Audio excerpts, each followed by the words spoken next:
Hi students, welcome to academy. Sir நம்ம round 2 வந்து champion test batch நம்ம கொண்டு போகிறோம். அதில் வந்து பார்த்தீங்கன்னா நீங்கள் அதுக்கான ஷெடியூல் வந்து ரிலீஸ் பண்ணியிருப்பாங்க சார். அதில் வந்து பார்த்தீங்கன்னா நம்ம வேர் டு ஸ்டடி மட்டும் தான் வந்து பார்த்தீங்கன்னா அந்த கிளாஸ் நம்ம பேச வரோம். ஓகேங்களா? அது மட்டும் இல்லாமல் சார் டிஎன்பிசியில் வந்து பார்த்தீங்கன்னா இப்போ ரீசெண்டாக வந்து பார்த்தீங்கன்னா சிலபஸை சேஞ்ச் பண்ணாங்களே அப்படின்னு வந்து நிறைய பேர் வந்து ஒரு டவுட்டாக இருக்கும். என்ன சார் நம்ம ஐஎன்எம் தான் டாபிக் கொடுத்துருக்கோமே, இதில் என்ன சார் பண்ணியிருப்பாங்க, சிலபஸ் என்ன சேஞ்ச் நடந்திருக்கு பார்த்தீங்கன்னா எதுவுமே கிடையாது. அதே சிலபஸாக என்ன பண்ணிட்டாங்க அப்படின்னு பார்த்தீங்கன்னா ஹிஸ்ட்ரியும் அதாவது ஏன்ஷியன்ட் இந்தியாவும் என்ன பண்ணிட்டாங்கன்னா மாடர்ன் இந்தியாவும் என்ன ஒன்றா ஜாயின் பண்ணிட்டாங்க. அதாவது ஐஎன்எம்மையும் அதாவது ஏன்ஷியன்ட் இந்தியா ரெண்டுத்தையும் என்ன பண்ணிட்டாங்கன்னா ஒன்றா ஜாயின் பண்ணிவிட்டு 10 மார்க் சொல்லி கொடுத்துட்டாங்க. அது யூனிட் நம்பர் 3ல் இருக்குது. சரிங்களா? இப்போ சிலபஸ் நீங்கள் புது சிலபஸ் வந்து டவுன்லோட் பண்ணின்னு வச்சுங்க, இதுதான் இருக்கும். யூனிட் 3ல் வந்து இருக்கும். சரிங்களா? இது வந்து பார்த்தீங்கன்னா history culture of India and Indian national movement வந்து என்ன மெர்ஜ் பண்ணிட்டாங்க. அப்போ மெர்ஜ் பண்ணும்போது வந்து பார்த்தீங்கன்னா சார் அதில் ஒரு 5 கொஸ்டின் ஒரு 5 கொஸ்டின் கேட்குறதுக்கான நிறைய வாய்ப்புகள் இருக்கும். ஓகேங்களா? எல்லாமே வந்து பார்த்தீங்கன்னா உங்களுக்கு 6 முதல் 12வது புக்கில் என்ன இருக்கோ அதுதான் கேட்க போகிறாங்க. சரிங்களா? இதில் வந்து பார்த்தா நம்ம ரவுண்ட் 2ல் ஐஎன்எம் அண்ட் எக்கனாமிக்ஸை கொண்டு போகிற மாதிரி இருக்குது. அது வேர் டு ஸ்டடி வந்து பார்த்தோன்னா நம்ம சொல்ல போகிறோம். சார் முதல் விஷயம் வந்து பாருங்கள் சார், ஐஎன்எம்மில் பற்றி மொத்தம் நான் சொல்லிடுறேன். ஸோ ஐஎன்எம்மில் வந்து பார்த்தா நம்ம நீங்கள் ஷெடியூல் பார்த்துருப்பீங்க, எல்லாத்துலேயுமே பிரித்து போட்டிருப்பாங்க. சார் ஒவ்வொரு லீடர்ஸ் பற்றியும் போட்டிருப்பாங்க. அந்த லீடர்ஸ் எல்லாருமே வந்து பார்த்தீங்கன்னா நம்ம புக்கில் இருக்காங்களாம் கிடையாது. தாண்டி வெளியே சில நம்ம விஷயங்கள் வந்து படிச்சு தான் ஆகணும், சில சோர்ஸ்லாம் படிச்சு தான் ஆகணும், இல்லைன்னு சொல்லலை. பட் இருந்தாலும் ஐஎன்எம் சார் முதல்ல நம்ம எங்கே சார் படிக்கணும் முதல்ல அப்படின்னு பார்த்தீங்கன்னா நம்ம ஸ்கூல் புக்கில் தான் சார் முதல்ல படிக்கணும். இங்கே பாருங்கள் சிலபஸ் வந்து என்ன கொடுத்துருக்காங்க. ஐஎன்எம் டாபிக் என்பது national regeneration early uprising against rule British rule இருக்குது பார்த்தீங்களா, அதில் தேசிய மறுமலர்ச்சியிலேருந்து ஸ்டார்ட் பண்ணும். அதில் ஸ்டார்ட் பண்ணி தலைவர்கள் எல்லாருமே கொடுத்துருக்காங்க. இதில் சார் போன கிளாஸ் இந்த சுபாஷ் சந்திர போஸ் வரைக்கும் வந்து பார்த்தீங்கன்னா நேஷனல் லீடர்ஸ் இது எல்லாமே சொல்லுவாங்க. சார் நம்ம போன இதில் வந்து பார்த்தா இந்த முத்துலட்சுமி அம்மையார், மூலூர் ராமாமிர்தம் இவங்களாம் எல்லாம் என்ன பண்ணிட்டாங்கன்னா நம்ம யூனிட் 8ல் கொடுத்துருந்தாங்க. சார் நான் யூனிட் 8ல் இருந்திருக்கும். பட் இருந்தாலும் இவங்களாம் தூக்கிட்டு வந்து என்ன பண்ணிட்டாங்கன்னா கடைசியில் இதுலேயும் மெர்ஜ் பண்ணியிருக்காங்க. சரிங்களா? அது மட்டும் இல்லாமல் சார் தமிழ்நாட்டில் இருக்கக்கூடிய மூமெண்ட்ஸும் கொடுத்துருக்காங்க. இந்தியனுடைய கலாச்சாரம் எப்படி இருக்குது, சரிங்களா, race, language and customs and secular state, India வந்து ஒரு மதச்சார்பற்ற ஒரு நாடு, இதை பற்றிலாம் சார் எங்கெங்கெல்லாம் புக்கில் இருக்குது அப்படின்ற விஷயத்தை நம்ம சொல்லுவோம். ஓகேங்களா? சார் முதல்ல சிலபஸ் வந்து சேஞ்ச் பண்ணாங்களா அப்படின்னு பார்த்தோன்னா சேஞ்ச் பண்ணல, மெர்ஜ் பண்ணியிருக்காங்க, அவ்வளோதான். சரிங்களா? அப்போ 3வது யூனிட்டுக்குள்ளே நம்மளுக்கு வந்து பார்த்தீங்கன்னா ஹிஸ்ட்ரி இருக்குது, ஐஎன்எம் இருக்குது. இந்த ஐஎன்எம் மட்டும் தான் என்ன பண்ண போகிறேன் இந்த ரவுண்ட் 2ல் நீங்கள் எழுத போகிறீங்க. இது எந்த புக்கில் சார் முதல்ல படிக்கணுன்றதை நம்ம பார்க்கலாம். சார் பாருங்கள் முதல்ல சார் நம்மளுடைய ஐஎன்எம் டாபிக் வந்து முதல்ல எங்கே ஸ்டார்ட் ஆகுது, 6வது 7வது புக்கெலாம் ஸ்டார்ட் ஆகல, 8th புக்கில் ஸ்டார்ட் ஆகுது. சரிங்களா? 8th புக்கில் சோசியல் சயின்ஸில் ஸ்டார்ட் ஆகுது.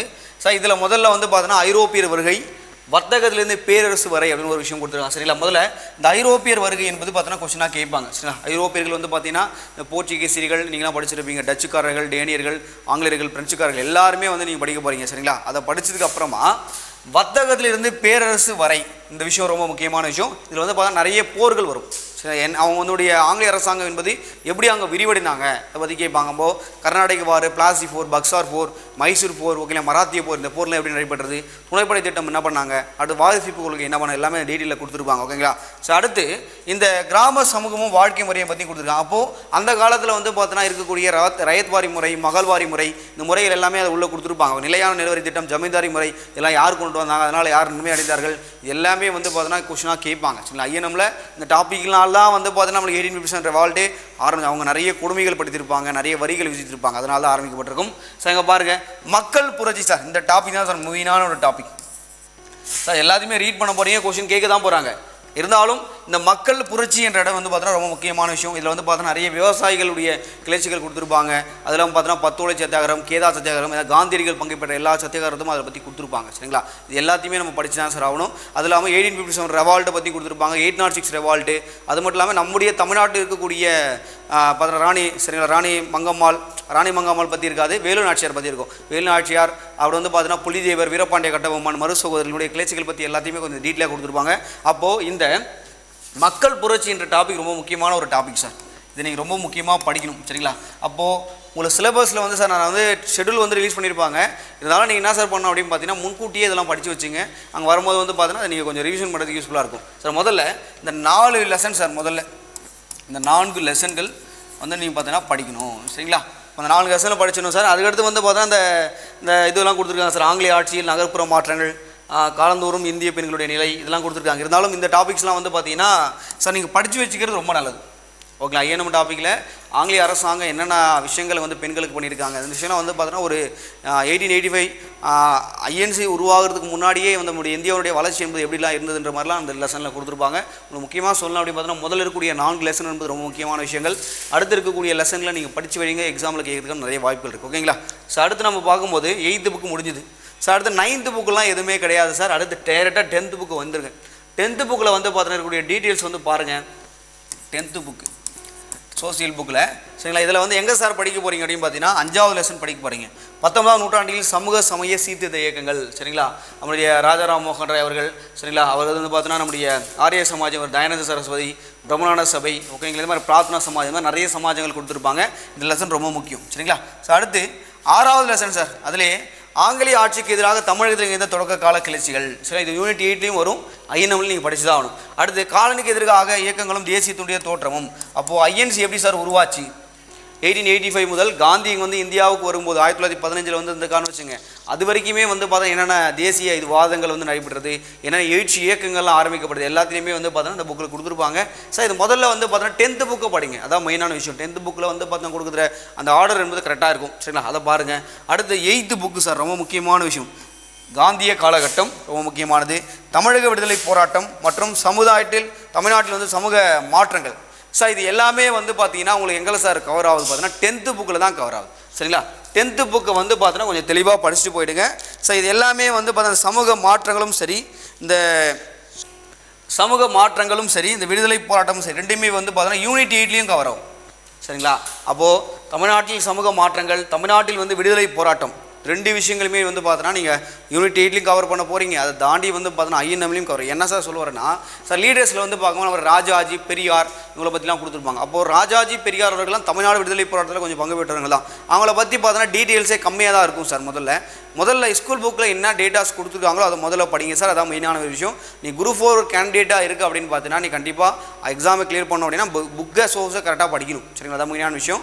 அப்போது 8th book and 10th book, 8th book and 10th புக்கில் இருக்கக்கூடிய நீங்கள் இதை படித்தாவே போதும். ஓரளவுக்கு ஐஎன்எம்கான ஸ்டோரிஸ் எல்லாமே தெரிஞ்சிடும் ஓகேங்களா? இப்போ வந்து லீடர்ஸ்லேயே வந்து பார்த்தோன்னா பகவத் சிங் பற்றி கொடுத்துருப்பாங்க, அம்பேத்கர் பற்றி அங்கங்கே சில விஷயங்கள் கொடுத்துருப்பாங்க.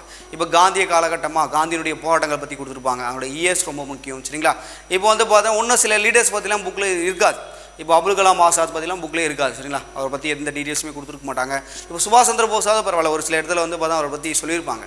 இருந்தாலும் இவரை பற்றி நீங்கள் வந்து பார்த்தோன்னா வந்து சில சோர்ஸை கொஞ்சம் வெளியே தேடி தான் படிக்கணும். இல்லைன்னு சொல்ல அதுக்கான வீடியோஸ்லாம் எல்லாமே நம்மளுடைய யூடியூப் சேனல் நம்ம போகிறதுக்கான வாய்ப்புகள் இருக்குது சரிங்களா? அதை நம்ம பின்னாடி நம்ம பார்த்துக்கலாம். பட் இருந்தாலும் வந்து சார் முதல்ல இப்போ நேதாஜி அவர்கள் அப்படின்னாவே அவர் வந்து ஐஎன்ஏ ஆரம்பித்தார் சரிங்களா? எந்த வருஷம் ஆரம்பித்தார், அவர் எந்த நாட்டுக்கு முதல்ல போகலான்னு முடிவு பண்ணால், அதுக்கடுத்து எந்த நாட்டுக்கு போனார், அதுக்கடுத்து போய் எந்த நாட்டில் வந்து தற்கால அரசாங்கம் ஏற்படும், இது மாதிரி தான் டீட்டெயில்ஸ் வந்து ஒரு சிம்பிளான ஒரு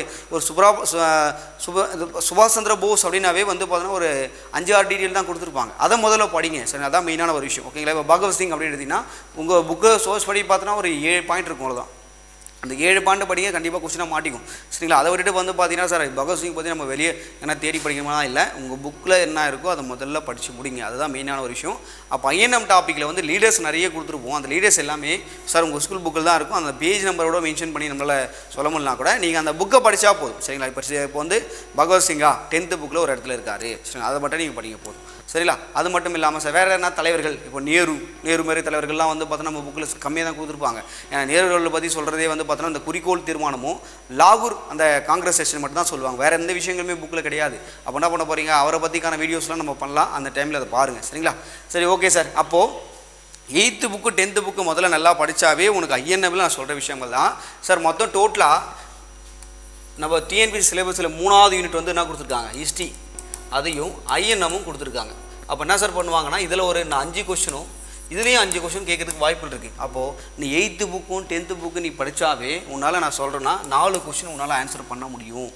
4 question compulsory sir, compulsory answer பண்ண முடியும். ஐஎன்எம்மில் எந்த ஒரு டவுட்டும் வேணாம், நீங்கள் படித்து பாருங்கள். கண்டிப்பாக கொஸ்டின்ஸ் வந்து பார்த்தீங்கன்னா உங்களுக்கு எஸ்எல்சி சென்டர் லெவல்ன்றதுனால கண்டிப்பாக அப்படி தான் கேட்பாங்க சரிங்களா? சார் இதை படித்து முடிச்சிடும் சார். இதனால சார் ஒரு கொஸ்டின் இல்லை 2 கொஸ்டினோட கேட்குறாங்க அப்படின்னும் போது நம்ம +1 +2 புக்கில் தான் அடுத்து போவாங்க. அப்போது இதில் இருக்கிற ஸ்டோரிஸ் நீங்கள் தெளிவாக தெரிஞ்சுன்னா நீங்கள் +1 +2 புக் கொஞ்சம் ஈஸியாக இருக்கும் சரிங்களா? சார் இங்கே பாருங்கள் சார். அடுத்து இதே தான் 11th புக்கில் கொடுத்துருக்காங்க sir. 11th book 11th history சரிங்களா? இந்த 11th ஹிஸ்ட்ரியில் ஐரோப்பியருடைய வருகை என்ற டாபிக் இருக்கும். இது வந்து 8th புக்கில் இருக்குது. 8th புக்கில் இருக்கிறத தெளிவாக படிச்சுட்டு தான் நீ இதை படிக்கணும். ஏன்னா இதில் நிறைய விஷயங்கள் நிறைய டேட்டா கொடுத்துருப்பாது. நம்மளால் வந்து பார்த்தோன்னா ஒரு மைண்டில் ஞாபகம் வச்சுக்கிற மாதிரியே இருக்காது. ஓகேங்களா? முதல்ல 8th புக்குன்றது தான் ஒரு பேசிக்கான ஒரு விஷயம். அதை படிங்க. சரிங்களா? படித்து முடிச்சுட்டு கொஞ்சம் வந்து எக்ஸ்ட்ரா எதனா சில பாயிண்ட்டுகள் வந்து எக்ஸாம் பாயிண்ட் எவ்வளோ கேட்குற மாதிரி இருக்கா அந்த விஷயத்தை அங்கே வந்து அப்ரோச் பண்ணுங்கள். சரி, அங்கே பாருங்கள் ஆங்கிலேய ஆட்சியினுடைய விளைவுகள் என்னென்ன ஏற்பட்டது. இதுலேயும் வந்து பார்த்தா நிறைய போர்கள் பற்றி கொடுத்துருப்பாங்க. ஆங்கிலேய ஆட்சிக்கு தொடக்க கால எதிர்ப்புகள் எல்லாமே வீரபாண்டிய கட்டபொம்மன்லாம் சொன்ன பார்த்தீங்களா, அதில் என்ன இருக்கோ அதை கொடுத்துருப்பாங்க. நவீனத்தை நோக்கியும் கொடுத்துருக்காங்க. அப்போது மறுமலர்ச்சி இயக்கங்களை பற்றி இங்கே கொடுத்துருப்பாங்க. அதாவது நம்முடைய சொன்ன பார்த்த ராஜாராம் மோகன் ராய், இந்த அனிபெசன்ட் அம்மையார், இவங்களுடைய இது எல்லாமே சுவாமி விவேகானந்தர் பற்றி எல்லாமே 11th புக்கில் இருக்குது. இதை படிக்கணும். நீங்கள் 9th புக்கை படிச்சுட்டு அப்புறமா நீங்கள் 11th புக்கை படிக்கணும். சரிங்களா? ஸோ அடுத்து நம்ம 12th புக்கு தான் சார் மெயினான ஒரு விஷயம். சரிங்களா? ஒரு டிஎன்பிசி ஆஸ்பிரன்ஸ் அப்படின்னு நம்ம எடுத்துகிட்டாவே நம்ம புக்ஸ் என்பது ரொம்ப முக்கியமான ஒரு விஷயம். இதில் சார் இது வந்து 12th புக்கு.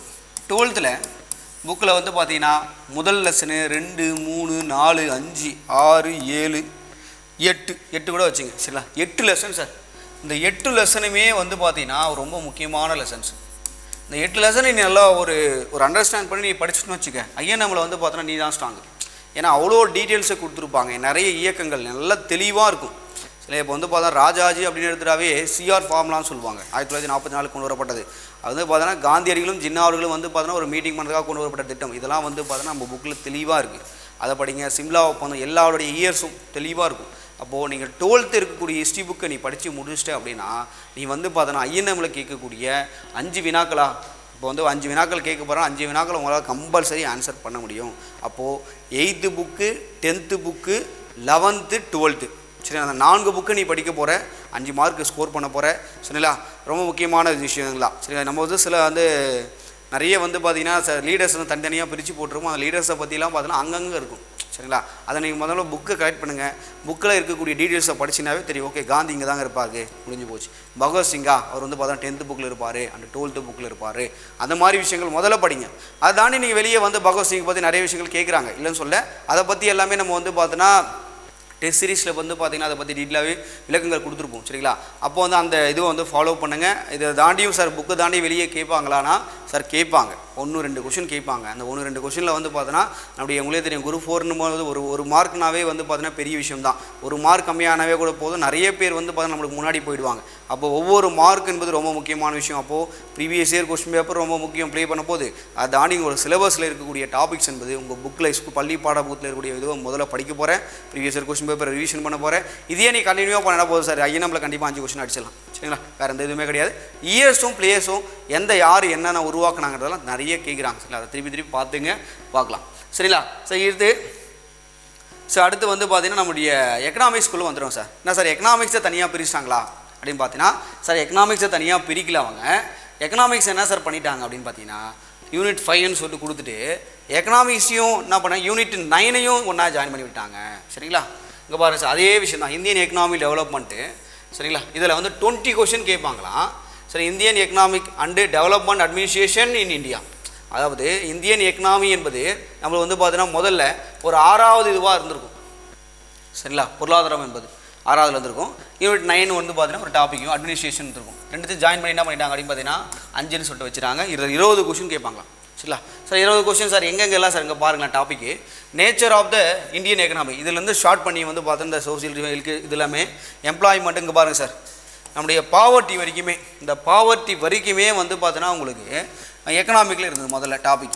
அடுத்து மிச்சம் இருக்கக்கூடிய டாபிக்ஸ் எல்லாமே வந்து பார்த்தோன்னா உங்களுக்கு அட்மினிஸ்ட்ரேஷன் இருந்தது. 2 டாப்பிக்கையும் ஜாயின் பண்ணி சொல்லிட்டோம்னா 20 மார்க்ஸ் சொல்லிட்டாங்க. அப்போது எக்கனாமிலேருந்து பார்த்தோன்னா உங்களுக்கு ஒரு 10 கொஸ்டின் கேட்பாங்க. சரிங்களா? இதில் ஒரு 10 கொஸ்டின் வச்சுங்க, இல்லை இதில் ஒரு 12 ஒரு 8 கேட்கலாம். அதுதான் என்ன கொடுத்துருக்காங்க பாருங்கள் சார், கரண்ட் அஃபேர்னு ஒரு விஷயம் கொடுத்துருக்காங்க. அப்போ எக்கனாமிக்ஸில் வந்து பார்த்தீங்கன்னா நீங்கள் கரண்ட் அஃபேர்ஸை பேஸ் பண்ணி கொஸ்டின் கேட்கறதுக்கு நிறைய வாய்ப்பு இருக்குது, அதையும் நீங்கள் படிக்கணும். சரிங்களா? அட்மினிஸ்ட்ரேஷன் என்பது தமிழ்நாட்டினுடைய நிர்வாக முறை என்பது எப்படிலாம் இருக்குது, என்னென்ன ஸ்கீம்லாம் கொண்டு வந்தாங்க, நிறைய வெல்ஃபேர் ஸ்கீம்லாம் இருக்கும் சார். இதெல்லாம் வந்து பார்த்தீங்கன்னா சார் நம்ம புக் சோர்ஸ் இருக்கா அப்படின்னு பார்த்தீங்கன்னா கொஞ்சம் தான் சார் இருக்குது, ரொம்பலாம் கிடையாது. அதை படிக்கலாம், பட் இருந்தாலும் தானே நம்ம கரண்ட் அஃபேர்ஸ் பேஸ் பண்ணி கொடுத்துருக்காங்க. அப்போ 20 கொஸ்டின்னா ஒரு 5 கொஸ்டின் இல்லை 3 கொஸ்டினாவது என்ன பண்ணுவாங்க, கரண்ட் அஃபேரை வந்து இது பண்ணுறதுக்கான நிறைய வாய்ப்புகள் இருக்குது. அப்படி ரீசெண்டாக கொண்டு வரக்கூடிய ஸ்கீம்களை வந்து பார்த்தோன்னா நீங்கள் நிறைய படிக்கணும், அதான் ரொம்ப முக்கியமானது. சரிங்களா? சார் இங்கே பாருங்கள், இதில் வந்து நம்ம சிலபஸ் நம்ம வந்து பார்த்தோன்னா இப்போது இந்த ரவுண்ட் 2 என்ன பண்ணியிருக்கோம், ஐஎன்எம் சொல்லிட்டேன், அடுத்து வந்து பார்த்தீங்கன்னா எக்கனாமிக்ஸ் சொல்லியிருக்கேன், அதுதான் நம்ம மெர்ஜ் பண்ணியிருக்கோம். இங்கே பார்க்கலாம். சரிங்களா?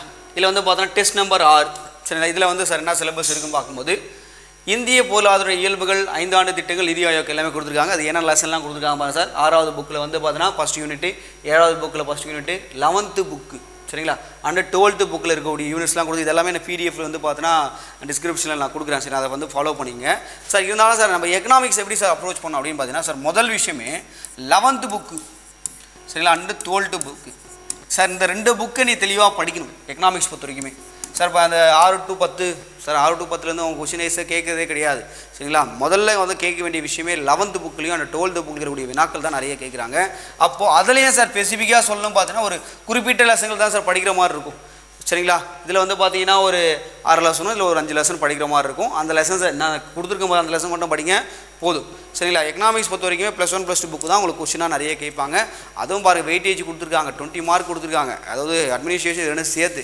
அப்போ எக்கனாமிக்ஸில் மட்டுமே உங்களுக்கு 10 கொஸ்டின் கேட்குறதுக்கு வாய்ப்பு இருக்குது. அப்போது எக்கனாமிக்ஸ் என்ற டாபிக் என்பது ரொம்ப முக்கியமான ஒரு டாபிக். எக்கனாமிக்ஸ் வந்து சார் தமிழ் எல்லாருமே பண்ணுவாங்க, மேக்ஸ் எல்லாருமே பண்ணுவாங்க, ஜிஎஸில் நிறைய பேர் அடைவாங்க நிறைய பேர். ஏன்னா இந்த டைமில் வந்து பார்த்தா குரூப் 2லேயே கூட நிறைய பேர் என்ன பண்ணாங்கன்னா ஜிஎஸில் நிறைய ஸ்கோர் பண்ண முடியாமல் போச்சு சரிங்களா. அப்போது ஜிஎஸ் டாப்பிக்கை வந்து பார்த்தீங்கன்னா அங்கே வந்து நிறைய டஃப் பண்ணி கேட்க ஆரம்பிச்சாங்கன்னா நிறைய கேண்டிடேட்ஸ் என்ன பண்ணுவாங்கன்னா கீழே போயிடுவாங்க. அப்போது நீங்கள் ஜிஎஸ்ஸுக்கு ஒரு இம்பார்ட்டன்ட் கொடுத்து படிங்க சரிங்களா. சார் அடுத்த டெஸ்ட் நம்பர் 7 கொடுத்துருக்காங்க பாருங்க சார்.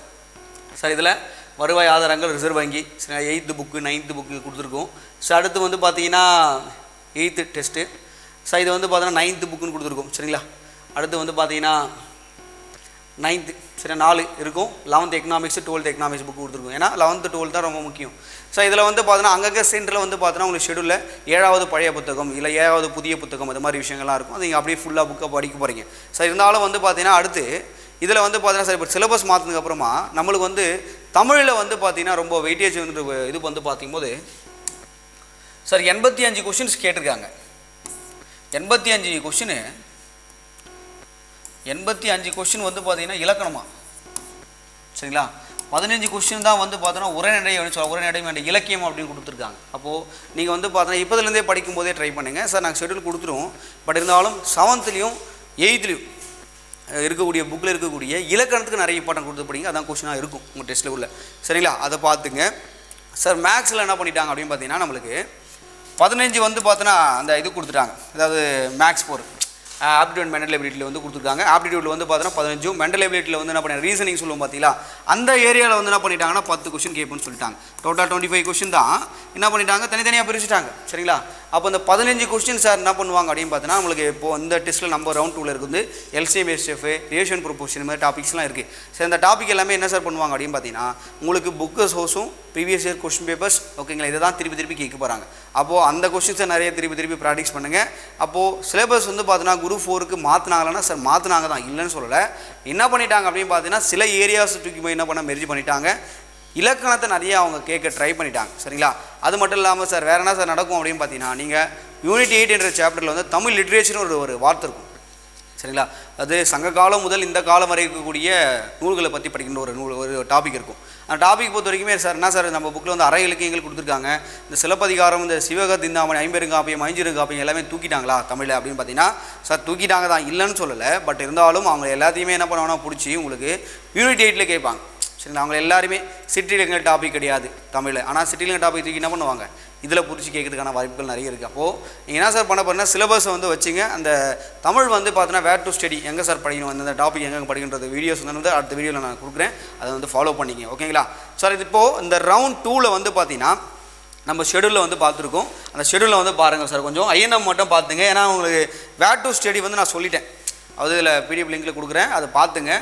எக்கனாமிக்ஸ் ஃபுல்லாக தெளிவாகவே இருக்குது சரிங்களா, அதை பார்த்துங்க. ஆனால் ஐஎன்எம்மில் பொறுத்த வரைக்கும் அங்கங்கே நம்ம பிரித்து போட்டதுனால சில குழப்பங்கள் இருக்கும் சரி. நான் திருப்பி நான் சொல்கிறேன், அதை கொஞ்சம் இது பண்ணிங்க ஓகேங்களா சார். முதல் டெஸ்ட் வந்து பார்த்தீங்கன்னா உங்களுக்கு 19ஆம் தேதி ஆரம்பிக்கும், வியாழக்கிழமை ஆரம்பிக்கும் போது இந்த வியாழக்கிழமையில் வந்து பார்த்தீங்கன்னா உங்களுக்கு காலையிலேயே வந்து கொஸ்டின் பேப்பர் வந்து 10 மணிக்கு வந்து லான்ச் ஆகும் போது அதுக்கான எக்ஸ்ப்ளனேஷன் வீடியோ எல்லாமே வந்து பார்த்தீங்கன்னா ஈவினிங் வந்து பார்த்தீங்கன்னா ஒன்றா வந்து ரிலீஸ் பண்ண போகிறாங்க சரிங்களா. இதில் முதல்ல டீடைல்ஸ் வந்து பார்த்தீங்கன்னா அம்பேத்கர் பகத்சிங்னு கொடுத்துருக்காங்க சார். இந்த டாபிக் பொறுத்த வரைக்குமே சார் நான் வந்து இதை வந்து எல்லாத்தையுமே எங்கே படிக்கணும்னு நான் சொல்லிட்டேன்.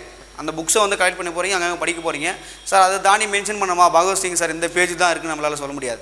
சில இடத்துல வந்து பார்த்தோன்னா கொஞ்சம் மாற்றி கொடுத்துருப்பாங்க ஓகேங்களா. பகவத்சிங் பற்றி வந்து பார்த்தோன்னா உங்களுக்கு 10th புக்கில் இருக்கும், அண்ட் வந்து பார்த்தோன்னா 12th புக்லையும் இருக்கும் சரிங்களா. ஒரு 2 பேஜ் தான் இருக்கும், அதை படிச்சுங்க. அதை தாண்டி வேறு எதுனா கேட்டதுக்காக அப்படின்னு பார்த்தீங்கன்னா அந்த டெஸ்ட்டை அட்டன் பண்ணி அதில் வந்து நான் சில விஷயங்கள் நான் கொடுத்துருப்பேன், அது கொஞ்சம் பாருங்கள், அது கொஞ்சம் யூஸ்ஃபுல்லாக இருக்கும். இல்லை சார் வந்து பகவத்சிங் பற்றி நான் ஒன்றும் தெளிவாக பார்க்கணும் அப்படின்னு பார்த்தீங்கன்னா நம்ம யூடியூப் சேனலே வந்து பார்த்தீங்கன்னா பகவத்சிங் என்ற டாப்பிக்கை பற்றி நான் வீடியோ எடுத்திருப்பேன், சரிங்களா. அந்த வீடியோ பார்த்தா கூட போதும், அதில் தெளிவாக எல்லா விஷயங்களுமே சொல்லப்பட்டிருக்கும், அதை பார்த்துங்க. அடுத்து அம்பேத்கர் சார், அம்பேத்கர் பற்றியும் பார்த்தீங்கன்னா நம்மளுடைய இந்திய தேசிய அரசியல் கொஞ்சம் கம்மியாக தான் இருக்கும் புக்கில், அதை பாருங்கள். நாங்கள் முடிஞ்சால் வந்து பார்த்தீங்கன்னா அம்பேத்கர் பற்றிக்கான ஒரு வீடியோஸ் மட்டும் தனியாக பண்ணுற மாதிரி நான் பார்த்துக்கிறேன், அது கொஞ்சம் பார்க்கலாம், சரிங்களா. சார் அடுத்து 7வது பைய புத்தகம் கொடுத்துருக்காங்க. அடுத்து வந்து பார்த்தீங்கன்னா இந்திய எக்கனாமிக்ஸ் பிரச்சனை கிடையாது சார், பார்த்துங்க sir. Social reforms in India sir, இது எங்கே சார் இருக்கும் அப்படின்னு பார்த்தீங்கன்னா நம்மளுடைய 10th புக்கும் அண்ட் 11th புக்கில் இருக்கும் சார், அதை மட்டும் படிக்க போதும், சரிங்களா. அடுத்து LCMSF இதெல்லாம் நீங்கள் பார்த்துங்க சார். அடுத்து நேரு, காமராஜர், ராஜாஜி, அப்துல் கலாம் ஆசாத், சரிங்களா. நம்மளுக்கு காமராஜரும் ராஜாஜி பற்றி வந்து பார்த்தா நம்முடைய சேனல்லே வந்து பார்த்தா தெளிவான வீடியோஸ் இருக்கும், சரிங்களா. நேரு பற்றி இருக்காது, அப்துல் கலாம் ஆசாத் பற்றியும் இருக்காது. பட் இருந்தாலும் அவங்களை எப்படிலாம் கொஸ்டின் பண்ணியிருக்காங்கிறதெல்லாம் நான் அந்த வீடியோவில் தெளிவாக சொல்லியிருப்பேன். பட் இருந்தாலும் அவங்கள பற்றி நான் வீடியோஸ் வந்து பண்ணுறதுக்கான இது வந்து நாங்கள் முயற்சிகள் பண்ணுறோம், சரிங்களா. பட் இருந்தாலும் இந்த காமராஜர், ராஜாஜி பற்றி நம்ம யூடியூப் சேனலில் தெளிவாக வீடியோ இருக்கும், அதை பார்த்துங்க, சரிங்களா.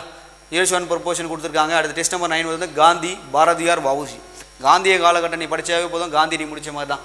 பாரதியார், வஉசி, சரிங்களா. இவங்களாம் வந்து யூனிட் 8லையும் கவர் ஆகிறதுக்கான வாய்ப்புகள் இருக்குது, அதை நம்ம பார்த்துக்கலாம், சரிங்களா. ஸோ அடுத்து லீடர்ஸில் வந்து பாருங்கள் INC பற்றி கொடுத்து சுபாஷ் சந்திர போஸை பற்றி கொடுத்துருக்காங்க. நீங்கள் தமிழ் புக்லேயும் சுபாஷ் சந்திர போஸ் வந்து வரும்னு நினைக்கிறேன், 9th புக்கில் வரும், அதையும் கொஞ்சம் பார்த்துங்க. அதை தாண்டி வந்து 10th புக் அண்டு 12th புக்கில் வந்து INCயில் சுபாஷ் சந்திர போஸை பற்றி என்ன கொடுத்துருக்காங்க, அது கொஞ்சம் பாருங்கள், சரிங்களா. டெஸ்ட் நம்பர் 11 கொடுத்துருக்காங்க சார், early uprising against British rule அப்படின்னு கொடுத்துருக்காங்க. இது வந்து 8th புக்கில் இருக்கக்கூடிய மக்கள் புரட்சி, அதை படிச்சுங்க. அந்த மக்கள் புரட்சியும் அதை தாண்டி வந்து பார்த்தீங்கன்னா 11th புக்கு, அங்கேயும் அதே விஷயங்கள் தான். அந்த மைசூர் போர், கர்நாடகா போர், மராத்திய போர்லாம் கொடுத்துருக்காங்க. அந்த 8th புக்கும் அண்டு 11th புக்கு கொஞ்சம் படிச்சுனாவே போதும், இல்லை கொஸ்டின் ஆன்சர் பண்ணிடலாம், சரிங்களா. சார் அப்போ வந்து பார்த்தா செகண்ட் நம்பர் ரவுண்ட் 2ல் சார் நம்ம என்ன சார் முடிச்சுக்க போகிறோம் அப்படின்னு பார்த்தீங்கன்னா நம்ம தெளிவாக முடிக்க போகிறோம். அதாவது ஹிஸ்ட்ரியில் ஒரு 5 மார்க்கு சார் வந்து 10 மார்க் கொடுத்துருக்காங்க. அதில் ஏன்ஷியன் 5 மார்க் போயிடுச்சு. இதில் 5 மார்க் நம்ம எப்படி வாங்க போகிறோன்றதை பார்க்க போகிறோம். அது எப்படிலாம் கொஸ்டின் கேட்டுருக்காங்க TNPSCயில் எல்லாமே அதுக்கான விரிவான விளக்கம் எல்லாம் தரப்போகிறோம். எக்கனாமிக்ஸ் டாப்பிக்கும் வந்து ரொம்ப இம்பார்ட்டண்டான ஒரு டாப்பிக்னால +1 +2 புக்கு நீ தெளிவாக படிக்க போகிறேன். அதை நீ வந்து ரொம்ப முக்கியமான ஒரு விஷயம். அதை படித்து திருப்பி நிறைய நோட்ஸ்கெல்லாம் எடுத்து வச்சுக்க, ஓகேங்களா. அதான எக்ஸாமில் எப்படி கேட்பாங்கிறது தான் மெயினான ஒரு விஷயம். நீங்கள் நல்லா படிச்சிருப்பீங்க, எக்ஸாமில் வந்து பார்த்தீங்கன்னா ஒரு தெளிவான ஒரு ஆன்சர் வந்து பார்த்தீங்கன்னா உங்களால் பண்ண முடியும், இதுவா அதுவான்ற ஒரு குழப்பங்கள் வரும். அதுக்காக தான் வந்து பார்த்தீங்கன்னா எக்ஸ்ப்ளனேஷன் வீடியோவே பண்ணுறோம், அதை கொஞ்சம் பார்த்துங்க, சரிங்களா. அப்போ இதுக்கான பிடிஎஃப்கான லிங்க் வந்து ரெண்டுமே நான் வந்து பார்த்தீங்கன்னா கீழே கொடுக்குறேன். உங்களுக்கு வியாழக்கிழமை வந்து பார்த்தீங்கன்னா காலையில் டெஸ்ட்டுக்காக கொஸ்டின் பேப்பருக்கான லான்ச் ஆக போது நீங்கள் என்ன பண்ண ஈவினிங் வந்து டெஸ்ட் எழுத போகிறீங்க, அதுக்கான ரெஸ்பான்ஸ் பண்ண போகிறீங்க. சார் முதல் டெஸ்ட் வந்து நல்லா பண்ண எல்லாருக்குமே வந்து பார்த்தீங்கன்னா கங்க்ராச்சுலேஷன். நீங்கள் எல்லாருமே வந்து பார்த்தீங்கன்னா அடுத்த குரூப் 4ல் 2025 நடக்கிற குரூப் 4ல் நீங்கள் கம்பல்சரி வந்து ஜாப் வாங்குறது என்னுடைய வாழ்த்துக்கள், ஓகேங்களா. பாய்.